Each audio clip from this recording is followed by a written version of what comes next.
what friends are for. Hi. Hi. We're here.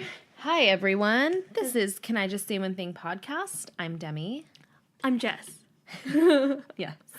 That's crazy, but that's me. So wild. We're here, although we've talked about Game of Thrones a lot right now, because it's the 5th episode, which is the second to last episode of the series.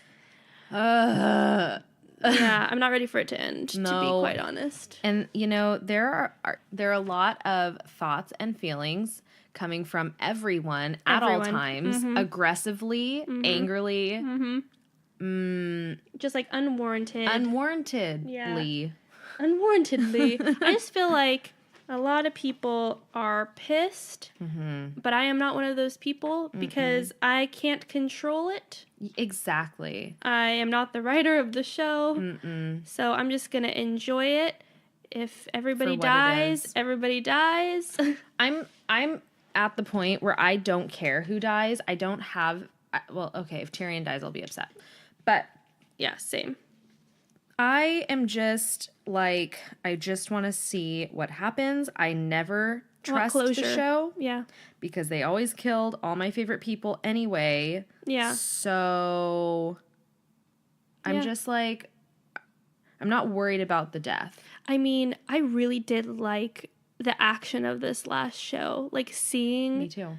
Like, how much effort they had to do for CGI for that. You know what I mean? Like, that's so wild. Insane to me. Yeah, it was out of control. So we're talking about episode 5, like we said. And what was it called? The Bells? Bells or something like that? Yeah. So basically, Daenerys turns into the Mad Queen. Right. Which, okay, everybody's pissed that it's happened, but it's all we've talked about. Right. So why are they pissed that, and like, one of their theories came true? Yeah. And they're saying because they just dove headfirst into it and there wasn't like a downward spiral of her becoming that. But I think she's fed up. Exactly. I think she's fed up and not necessarily mad as in crazy, mad as in impulsive and angry. And also, a lot of people she trusted, like truly trusted, died. And there are people that turned their back on her. And then now people are turning their back on her. And she's like, well, fuck it. I'm going to do it all on my own then. Yep. I'm going to be the queen on my own. Right. And I'll use my dragon to do it. Yep. You know? I'm not surprised that she became the Mad Queen, if that's what she is. I'm just surprised she just didn't have to burn, like... all the innocents. So many innocent people. I don't know why she just didn't go to the Red Keep and just do just the Red Keep. I know. That's where the important people are. I know. I mean, the people that are holding the throne. Yeah. I mean, like, I've had a few, like, disappointments, but even so, I'm just like, what the heck am I going to do about it now? And I think I'm just kind of coming to terms with it. Right. You know, like, I'm just like, it is what it is. Mm-hmm. Can't control it. Right. We talked with Benny. Yeah, we just had a really intense discussion in the gym parking lot. We should have just invited him over. I know. That would have been a long episode, though. I'm so curious. I think if I'm going to theorize of next week, I think John's going to kill Dany. See, you and your brother think that. Shiloh and I think it's going to be Arya. Mm-hmm. She's done too much.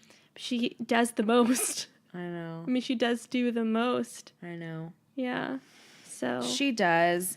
Either that or John might kill Grey Worm in a battle if Grey Worm. So what if? Okay, how about this? How about John goes to attack Daenerys and obviously Grey Worm is protecting her, of course, for life. So John and Grey Worm fight and John kills Grey Worm. Maybe. I mean, like, truly everything is up in the air. I have no idea what's going to happen. Yeah. I mean, because I don't know. Like, I've gotten, like, a couple things right, I think, throughout the whole entire series. But, like, I don't know what's going on. What's your score right now? Did you count? I think it's, like, 15, correct? Oh, you got 15? Yeah, you and Sam are tied. Oh, yeah. I think so. I'm 11 out of 17. Yeah. I don't know. But, I mean, we still don't know. I know. You know? True. All the people that are alive. We're talking right now about...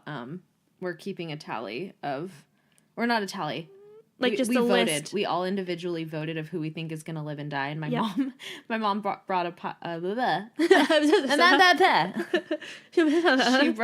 she bought a prize. Yes. So I'm so curious to see what it is. We're having a huge Game of Thrones party. Feast. Oh yeah. But feast. But We food. are feasting Next Sunday for the last day. Sorry. So Speak of the devil. That was my mom. oh my gosh. Mom. So it should be fun. Yep. It's going to be... I feel like we should... Anybody who has a Game of Thrones, like, t-shirt or whatever, we should all... Oh, we're repping. I'm wearing a sweat. Oh, it's going to be raining, so I can wear the sweatshirt. That's true. Did you see Sam's shirt last night? I did. So good. I did. A Girl Has No Name. Yeah, it's going to be epic. Yep. So... Oh, at least I hope so. Yeah. I think it's going to have to be. I mean, wish it was a longer episode than last night, though. Kit Harington cried. You know, when he read the last... that was so cute. Yeah. And, like, the writers were like, oh, my God, maybe he doesn't like it. But it's because he didn't read it until he got to the table read. And they started crying. And they're like, oh, wait, you didn't read the episode before you came in here? And he's like, no, this is my first time. So he was crying, like, genuinely, like, having a reaction to the episode at that table read for the very first time. Yeah. It's just nuts. I am looking forward to it. I wish that people would stop. Stop really with the calm opinions, down. I think. Very much calm down. We'll do the opinions from here on out. Our opinions are the only ones that matter. Obviously. But no, seriously, like, just relax. I think everybody's just mad I think they're mad that the show is ending. I think they're mad that it does seem a little rushed, but I think everybody's opinions are just like intensifying it and making it really a bigger deal than it actually is. And like we've been talking about way before this, but I feel like we have to say it again, is that everybody had their own theories. Right. And they're pissed that they're not coming to fruition. And it's like, you're not the writer. Right. And some things are like, there are questions that I have, like, what was the point of Euron? Truly. What was the point of the Golden Company? Honestly, the Golden Company, I just don't Biggest understand. question. And and maybe in the book they'll have more of a... Yes. I think the Golden Company, honestly, I could have done without that. First of all, because it was absolutely pointless. And second of all, it didn't seem to fit the overall flow. The era. Oh, I see what you're saying. Harry Strickland? That's a present day name. Arya, Sansa, That's why Cersei. every single time we talk about Harry Strickland, I've asked you who is that? Multiple times. I'm like, who is that? You're like, the Golden Company guy. I'm like, oh yeah. A week later, who is that? The Golden Company guy. He never fit. Yeah. It was I was never convinced. I was like, why is he from like why is he Harry Styles? Why is he from the United Kingdom from like the 1800s? Yeah. It did not make sense to me at all. Also, she didn't have elephants. Cersei didn't have elephants. Where were the elephants? So funny. Yeah. Yeah. So so we'll see. Yeah. I'm excited. I'm really excited. Yeah, absolutely. Maybe I'm excited for the feast. Excited for our feast we're gonna have. Also, it's like our big Game of Thrones party. What are we having? Like Theon's. We're doing like a whole bunch of sausages because Theon, Varys, all the Unsullied. You know, and we're on theme. In memory, you know. R.I.P. R.I.P. Dude, Varys. That scene. Whoa. That scene was seriously so epic. Yeah. Seeing the dragon face Varys come out over above that Daenerys. Was so scary. I know. I know that Varys had this whole plan, like he wanted the right person on the throne. I didn't realize he wanted the rightful person, aka the one that was supposed to be born. I think when that he went said hand that, in hand. Okay, because when he said that's how it, he was speaking to Jon. Like he thought that would speak more to Jon of like, but you deserve it more. You're level-headed. He knows that Jon is, regardless of his airness. Hairiness. Regardless of that, being the heir to the throne. Yeah, he knows that he would be better suited for the position, and Jon's like, I just don't want it. Don't want it. Don't give it to me. I don't think he should have it. Yeah, if he doesn't want it. I know that he would be good at it. Right. I don't want him to have it. He doesn't want it. Dany wouldn't be good at it. Tyrion would be great at it. There is now, as we're talking, like, don't talk about theories really, but there is a theory that it might just be like some type of democracy or something. I think so. Which, why not? I could totally see that happening. Everybody dies. Abolish. It becomes a democracy. Yeah. Samuel Tarly's telling the story at the end of the episode. Yeah. To people 50 years later. Cool. Yeah. Sweet. Demi just wrote the freaking show. So, boom, roasted. Boom, roasted. Boom, roasted. Meredith, you're an alcoholic and you look like a guy, or whatever he says. What does he say to Stanley? And Stanley starts laughing really hard. Stanley. Something about having a heart attack or something. Yeah. Stanley, you're divorced and your heart sucks. Oscar, you're gay. Boom, roasted. The Office, man. If you need to pick me up from Game of Thrones, breaking your heart, go watch The Office. Yeah, go watch The Also, Office. go watch Dead to Me with Christina Applegate and that show. freaking, what's her name? Why do I always I don't know. Shit. She was from Freaks and Geeks. Not Leah. It's Lisa? Campanelli? No. Yeah. Is it? I don't know. They're both great, and the show's amazing. I'm still not done with the series. Me either. I'm finishing episode 6. I think we just finished episode 6. It's so good, though. Are you watching it with Shiloh? Yeah. Oh, cute. Lisa. Super good. Oh. What? Let me see this. Oh my god. I'm looking at a picture of Nikolai Coster-Waldau. Is that how you say his name? And Lena Headey. And they're making goofy faces. But they're in the freaking dungeon? Like underneath the Red Keep. The Red Keep. Right before they die. Oh my god. They're so cute though. Like if they were actually together, you know, in real life. But they're not because he's married and whatever. But And whatever.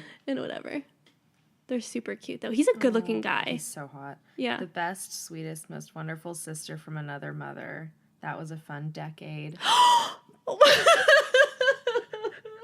Why am I actually want to cry? Like, I'm actually getting a little teary-eyed. That got me. I didn't know that's what it said. I wasn't expecting that. That was a fun decade. It was. We appreciate your decade. Thank you. Thank you for all the work you've done. Should we get into this story that Demi has recommended? This weird, creepy story. The Yellow Wallpaper. What was your interpretation? Like, how did it make you feel? I'm curious. I think I was just not sure. So I almost felt like I had read it before or something close to it. And maybe I have read it and I didn't know I read it, you know, like so long ago. But I kind of was on edge because I wasn't really sure what was happening. You know, like it's hard to read. Is it? It's also because it's like what set in the 1800s. Yeah, exactly. So I wasn't sure if, you know, this place that she's in, this house that she's in with the yellow wallpaper is actually haunted. If she's crazy. I was like thinking maybe she's in a mental institution, but I mean she's just in a house that her husband rented. Right. And he kind of keeps her there because she is having some depression, it seems like. So I think she's having postpartum depression. That makes sense because they talk about a baby. Yeah. So I read the Wikipedia about her, Charlotte Perkins Gilman, who wrote the book or wrote the story.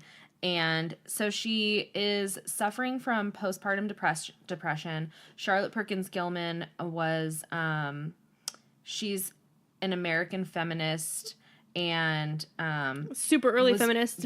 Super early feminist. And so it says, where did I read? What was that?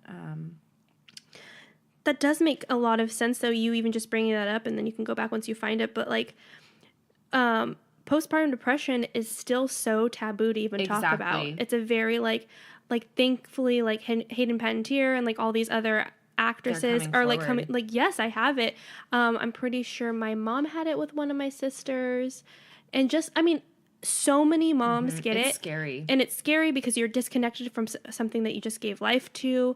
I can't begin to comprehend. The guilt from feeling that separation, which she doesn't really talk about in this so much, but the guilt on top of feeling depressed. Right. And then adding that extra guilt of not wanting or not being capable of being there for your child. I can't even imagine that weight. I know. And so this I think Chrissy Teigen's even talked about it too. She has. Yeah. Yeah. So this woman, the narrator of the story, is married to a doctor who is an absolute jerk and such a know-it-all. And okay, well, it's like the not that it's any excuse, but it's like the times it's just like, well, I'm your husband. I know what's best. And a doctor. Yeah. A doctor on top of being the man of the house is the worst.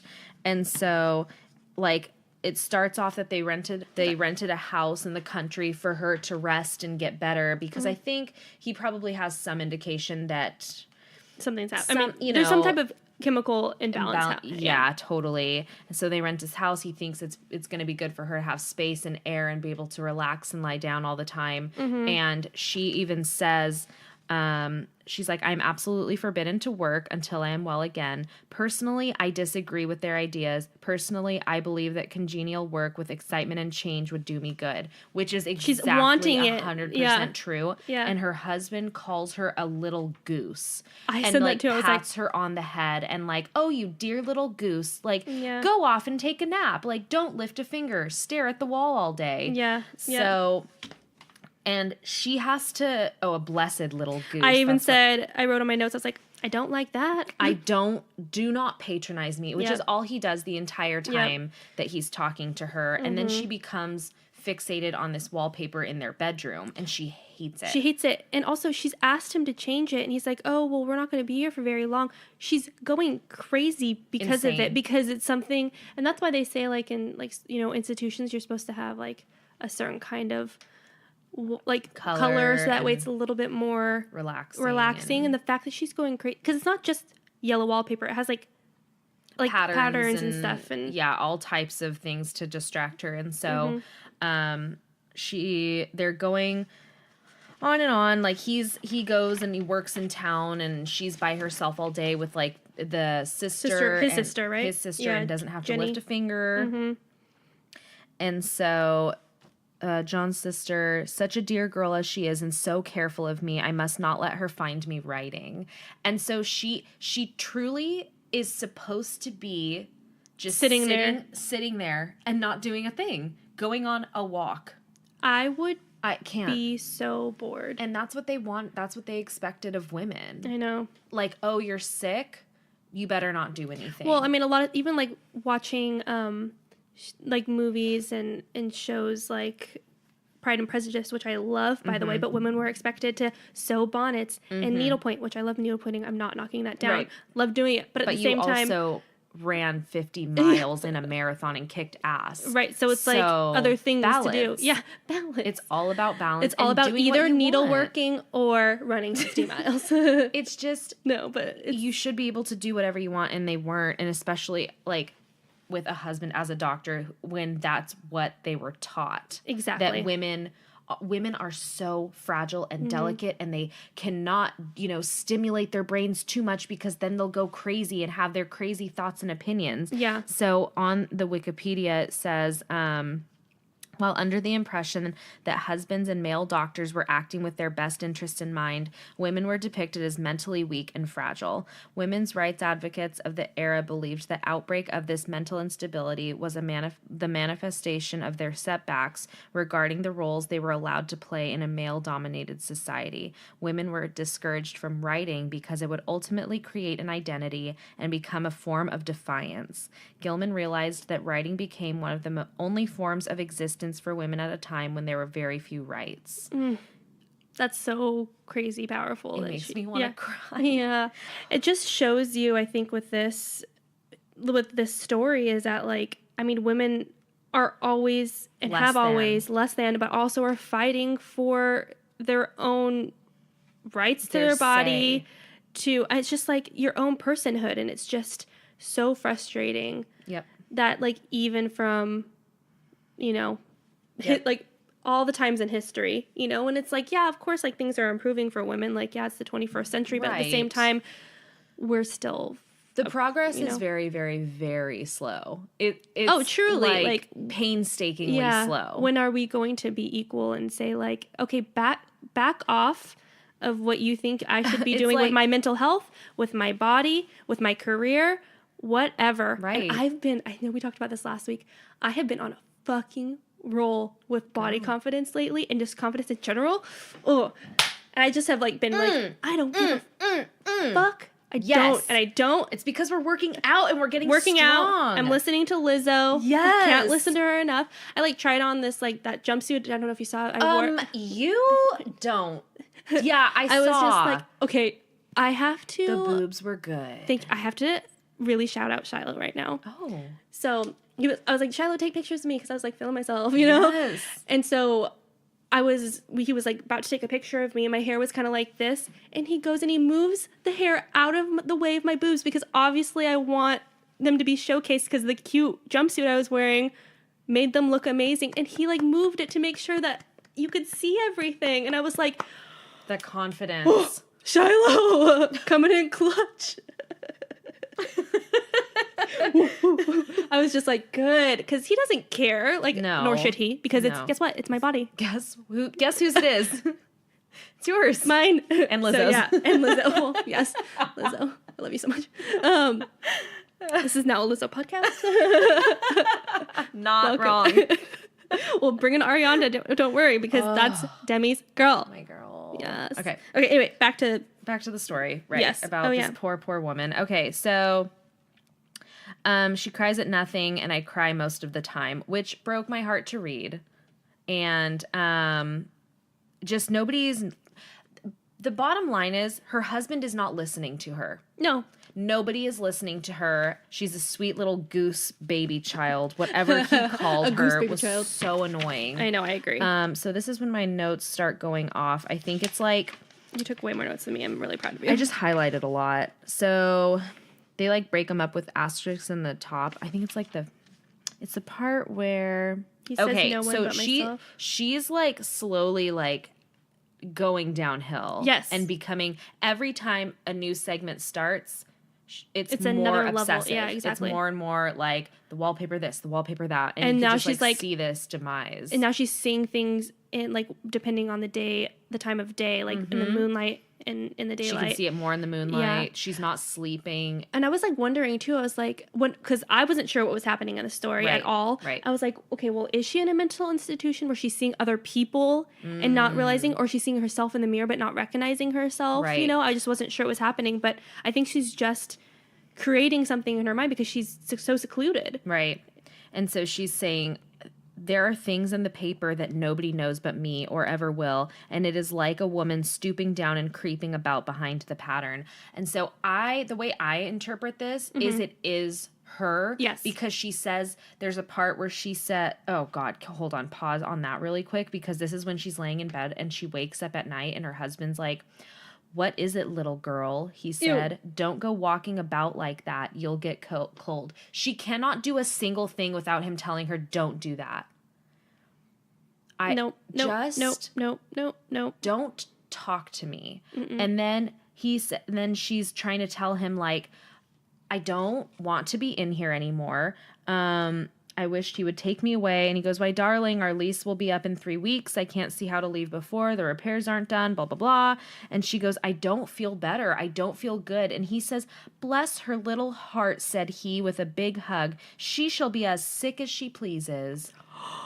Trash. You're a trash man. Trash. Yeah, so he's so condescending, refuses to listen. Also, like, he knows that she's sick and wants her to, like, not, you know, do anything to, like, upset herself. But yet he's making fun of her, essentially. For being sick. But also she's trying to become better herself, but whatever. It's really bad. Yeah. So then at the end, I think it's the last couple. So now from that point on, the whole thing is taken over by her obsession of the wallpaper. Exactly. So in the next part... Can we also say real quick? Yes. Where she says on page 653 of this, the fact is I'm getting a little afraid of John. Yeah. And it's just like... Ugh. It's so heartbreaking. You're going through a mental break currently. Yeah. Nobody's listening to you. You don't even feel like you can trust yourself. Yep. Because people are telling you you're wrong. Right. And now you're afraid of your husband who's supposed to be helping you. Yeah. You know? So sorry, what were you going to say? Well, now she's identifying at night in any kind of light, in the twilight, candlelight, lamplight, and worst of all by moonlight, it becomes bars. So she's talking about the wallpaper pattern. The outside pattern, I mean, and the woman behind it is as plain as can be. And so then where's the part? And then she goes, life is very much more exciting now. It was because of the wallpaper. Or no, I have something more to expect, to look forward to watch. I eat better and I'm more quiet than I was. And I think like it's a little worrisome that It's a little worrisome that she's feeling this way because of a wallpaper, but it's something that's making her think and it's stimulating her brain. Yeah, exactly. And so she goes, John is so pleased to see me improve. He laughed a little the other day and said I seem to be flourishing in spite of my wallpaper. I turned it off with a laugh. I had no intention of telling him it was because of the wallpaper. He might even want to take me away if he found out. I don't want to leave now until I have found it. So she's just like she's going nuts. And then poor woman. She says the front pattern does move, and no wonder the woman behind shakes it. So she's now like actually seeing this woman. I think that it's her. Oh, I think yeah, absolutely. It's definitely her. I'm sure she's like creating it, but then thinking it's like it's kind of out of body where it's totally, like she's seeing herself do the things that she wishes she could do, like how she says, I think the woman gets out in the daytime. I can see her out of every window. Right. And then I don't know what this means. Most women do not creep by daylight. I don't know what creep means. In this like instance necessarily. Yeah. I always lock the door when I creep by daylight. I don't know what that means. Yeah. I couldn't figure it out. Yeah. And then this is at the very end. Now she's only strictly writing about the wallpaper. And then she goes, hurrah, this is the last day, but it is enough. John is to stay in town overnight and won't be out until this evening. Jenny wanted to stay with her in the bedroom, and she said, no, I'll sleep better if you don't. And then that poor thing began to crawl and shake the pattern. I got up and ran to help her. I pulled and she shook. I shook and she pulled. And before morning, we had peeled off yards of that paper. So she's going through such a crisis. Yeah, exactly. Right now. I mean, she's actually trying to... It's almost like she's trying to get the person out of the wallpaper, like trying to like free somebody. Right. She's trying to free herself. Right. Yeah. And then at the very end, she says she locks herself in the bedroom and John is like banging on the door. She throws the key out the window to rip off all the wallpaper. And then John's like, let me in. What's going on? And he finally gets in and she goes, I've got out at last. And in spite of you and Jane, and I've pulled off most of the paper so you can't put me back. So she's crazy. like, so I wonder done. if Jane's her daughter. I wonder if that's who the baby is. Because they don't mention Jane. I don't know who Jane is. I know she was calling the girl Jenny. Right, that's Jenny, but Jane seems like somebody completely different. Which might be because she does have a child. Because she mentions having a baby. Yeah. And how she's happy the baby's not in the room with her because she didn't want, it was a boy baby. I don't know. Oh, was it a boy? I don't know. Yeah. But anyway, I don't know. I always think of this story because it makes me sad. It is. It's very sad. I was kind of interested, like, now why should that man have fainted? Because her husband faints, but he did, and right across my path by the wall, so that I had to creep over him every time. Yeah. So I'm just like, was he fainting just because he was like, oh my gosh, like, my wife is I haven't really heard broken. Of men fainting like that, Yeah. but okay. In the Wikipedia, Gilman explains that the idea for the story originated in her own experience as a patient. The real purpose of the story was to reach Dr. S. Ware Mitchell and convince him of the error of his ways. So that's someone that they mentioned in the book or in the story. She didn't want to be sent to him. And convince him of the error of his ways. She had suffered years of depression and consulted a well-known specialist physician who prescribed a rest cure, which required her to live as domestic a life as possible. She was forbidden to touch pen, pencil, or brush and was allowed only 2 hours of mental stimulation a day. After 3 months and almost desperate, Gilman decided to contravene her diagnosis along with the treatment methods and start to work again. Aware of how close she had come to complete mental breakdown, the author wrote the Yellow Wallpaper with additions and exaggerations to illustrate her own criticism for the medical field. Gilman sent a copy to Mitchell but never received a response. She added that the yellow wallpaper was not intended to drive people crazy, but to save people from being driven crazy, and it worked. Gilman claimed that many years later, she learned that Mitchell had changed his treatment methods, but literary historian Julie Bates Dock had discredited this. Mitchell continued his methods, and as late as 1908, 16 years after the yellow wallpaper was published, was interested in creating entire hospitals devoted to the rest cure so that his treatments would become widely accessible. So... it doesn't sound like she really exaggerated, actually. No. Yeah. Yeah. When it says that. I mean, besides maybe adding the yellow wallpaper part. Right. But yeah, I mean, the character in this did free herself. Mm-hmm. That's the whole ending part, you know? The Wikipedia is really interesting. Yeah. You should read it. Yeah. So, anywho. Well, that was cool. Yeah. And you read that in college? Mm-hmm. What class was it? No. Was it a feminist class or something? Or women's studies? No? No. That's really cool. You didn't? I took one. I don't remember it very well, though. I don't remember any classes. I really don't remember most of my classes. I remember 2. Yeah. 3. I remember 3. Yes. Nice. I know. Woo! Such a good memory. All right. So, should we talk about what we're doing the rest of the month? Yes. Go for it. Yes. Okay. So, you're going to have to correct me because I think, so, are we going to talk about what book we're reading? Yes, I think because we need to do that, we have to. Mm-hmm. Okay. So, obviously we're obsessed with My Favorite Murder. Like, and true crime. True crime in general, My Favorite Murder is number 1 forever. And I think for me, I thought for you too, because you introduced me to My Favorite Murder, but that was my very first podcast I ever listened to. I think I listened to like a couple, but never really got it. And then I got My Favorite Murder and was like, oh yeah. I listened to them, but not knowing that there were like a couple episodes randomly of other things and not realizing there were podcasts and what a podcast was. Yes. But again, they were just so random. Like I one time listened to like an Anna Faris one and I didn't even know. Right. I just thought it was an interview. Yeah. This Anna Faris was conducting. I didn't realize it was a podcast, but I didn't get into it.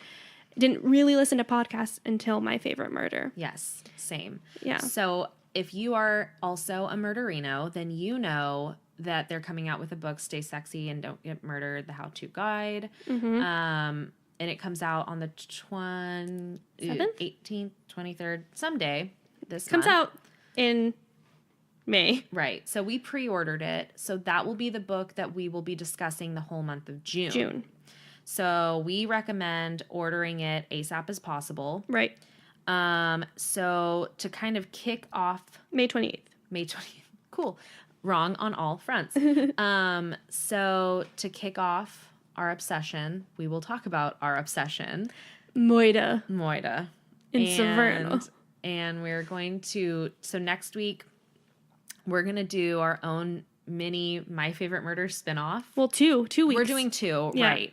And so next week we will be doing... It's like something that got us into true crime, like how it kind of started, right? So, okay, because that's the one thing that Georgia and Karen always talk about is like, oh, well, I think it's Karen saw Dahmer's house. Oh, I thought it was also somebody in her like area died and she was fixated on somebody's death as well.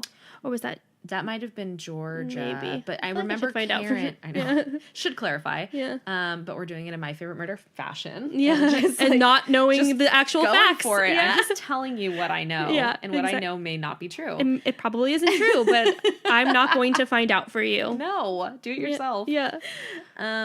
So one of them said that they saw Dahmer's outlying or like residence where he hid all the bodies in his house. Yeah, crazy. And so they were just like, wait, what? Mm-hmm. So we're going to be sharing our murder. Our induction into true crime. Like what got us into interested in murder. So we will be sharing that next week. And then the week after that, we will just be sharing our favorite murder. That we're just too weirdly obsessed with. Yeah. Also, again, can we do like top 3? Because it's stressing me do whatever you want. Okay, yeah. Okay. I mean, this is our own thing. We're not, doing weekly things like they do. Obviously, yes. We're a different podcast. But, what was that gonna say?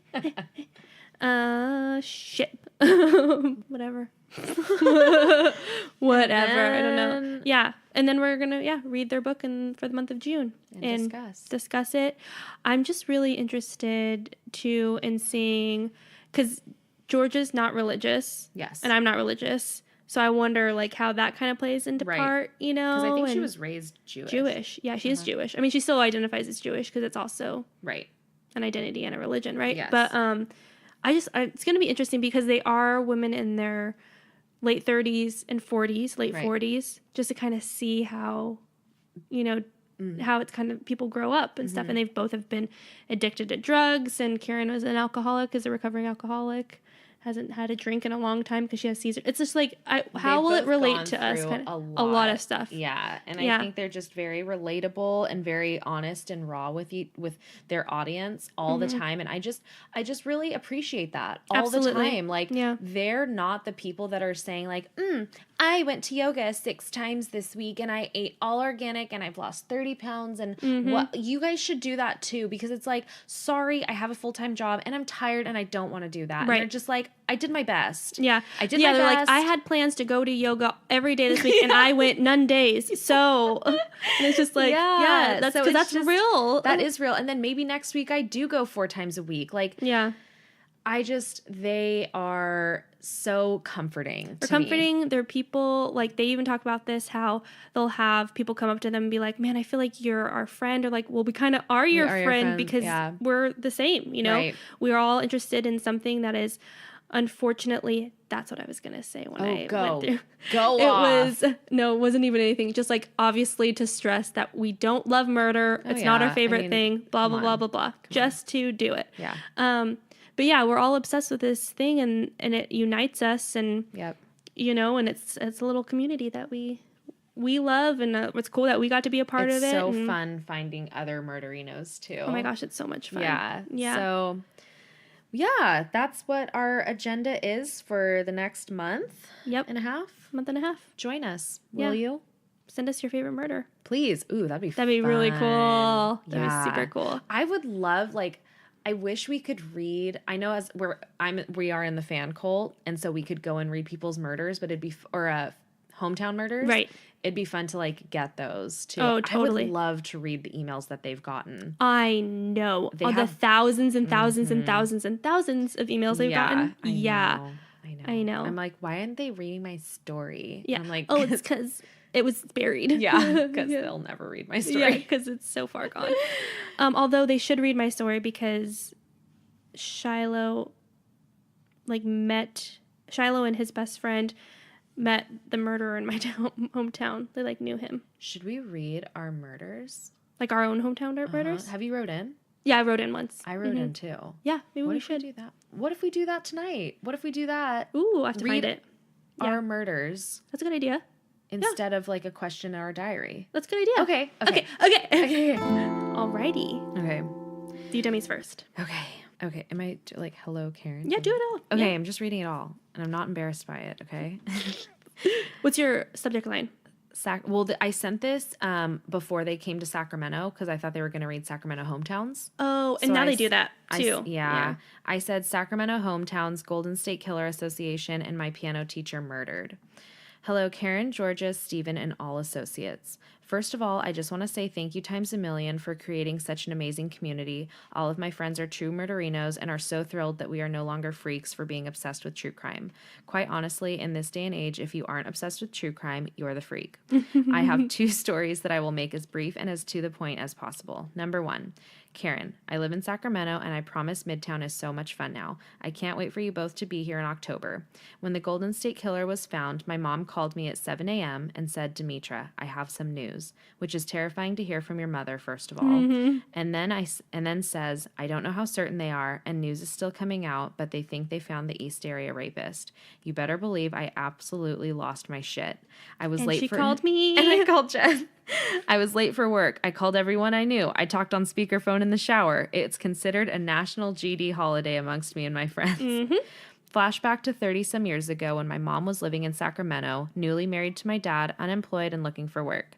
She got a job at a little shop downtown, and on her first day she was being trained. The girl training her was acting very strange, depressed, and out of it. My mom finally asked another coworker a few weeks later what the issue with the girl was who had trained her on her first day. The coworker responds, "Oh, you don't know? She was attacked by the East Area rapist the day before training you."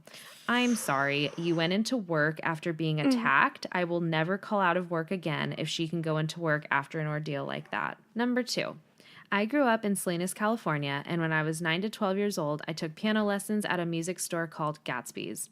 My piano teacher was a very sweet older Asian lady named Janet.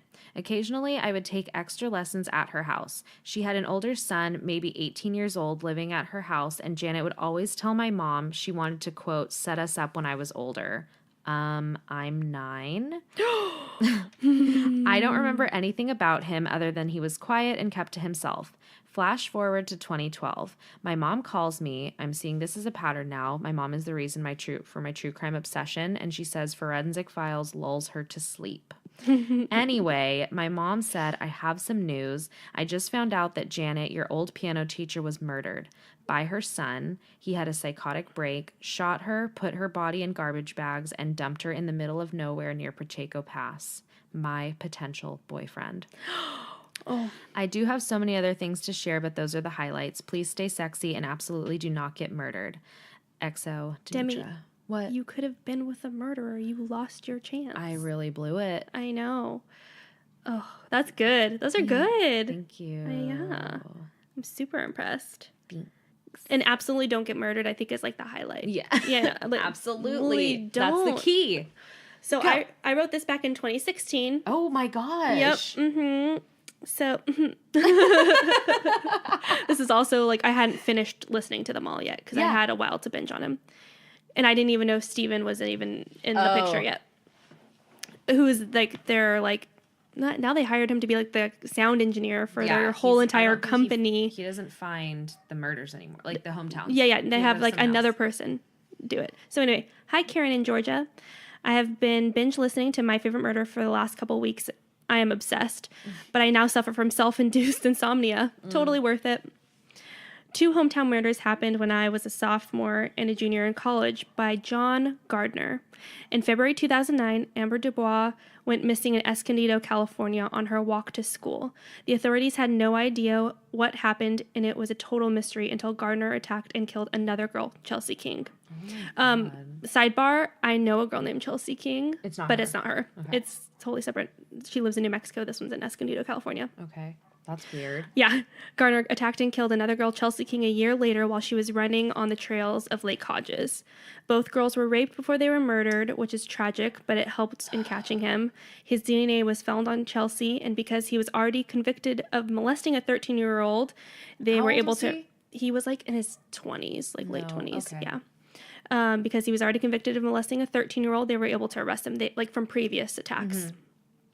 To avoid the death penalty, Gardner pleaded guilty to raping and killing both Amber and Chelsea. With his confession, Amber's remains were found outside of Escondido and Paula, California. In response to Gardner's past crimes and the girls' murders, Chelsea's law was signed by Arnold Schwarzenegger in 2010, which is stricter law for sex offenders. Good.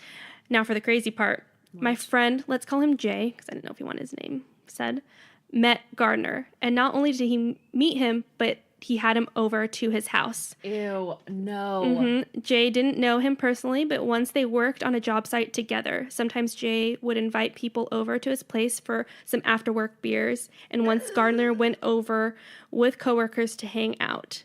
Jay said that Gardner didn't really talk much and doesn't remember anything particular about him, but their interaction happened in between the murder of Amber and Chelsea. Oh. Mm-hmm. So crazy. A short comical anecdote for comic relief is what I said. My friend moved to Lake Havasu City and started working at the local IHOP. This guy she worked with was interested in her and asked her on a date. She accepted, so he took her to dinner. After dinner, when it was already dark, he suggested they walk down by the lake. Of course, because she liked the guy, she agreed. They walked and talked for a while until he stopped her.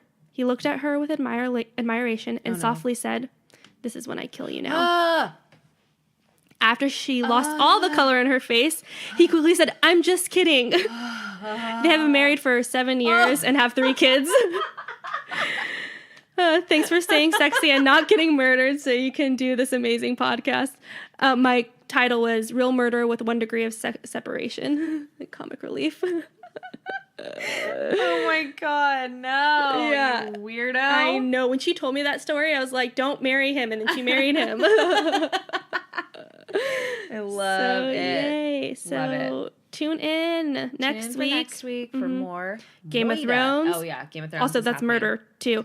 Can we also say that on Mother's Day, yep, they killed Cersei? Yep. Yeah. So like on Father's Day, they killed Tywin Lannister. Yeah. Moited. Yeah. So email us with whatever. Things. Anything. Really. Anything. Yeah, I don't care. I'm into it. Yeah. At Can I Just Say One Thing? @gmail.com. The 1 is the number 1. And follow us on Instagram. Yeah. And we'll talk to you next week. All right. Bye. Love always. Love always.